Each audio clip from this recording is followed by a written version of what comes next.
अस्सलाम वालेकुम, welcome to my new vlog. आपको पता होगा ये मेरा फर्स्ट व्लॉग। आई शो आप ठीक होंगे। व्लॉग में हम आपको बताने वाले हैं कि विलेज की लाइफ, गांव में लोग कैसे रहते हैं। टाइम वेस्ट किया हम चलते हैं अपने व्लॉग की तरफ। हम आपको दिखाते हैं कि विलेज की लाइफ हमारा गाँव। ਉਹ ਵੀ ਚੁੰਨੀਆਂ ਨੂੰ ਗੋਟੇ ਲਗਵਾਉਂਦੀ ਹੋਣੀਆਂ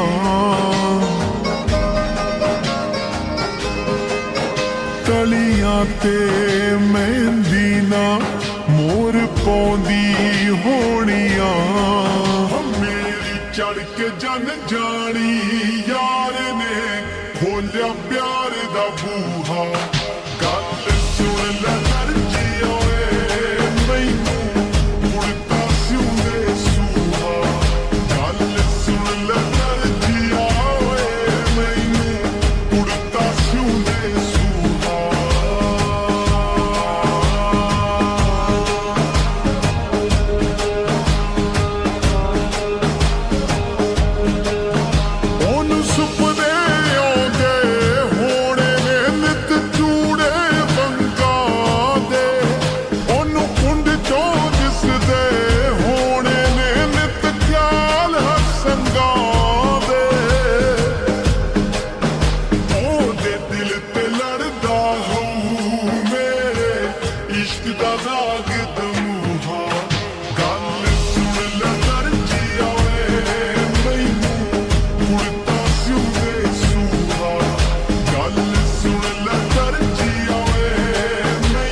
मेरा प्यार देखदी हो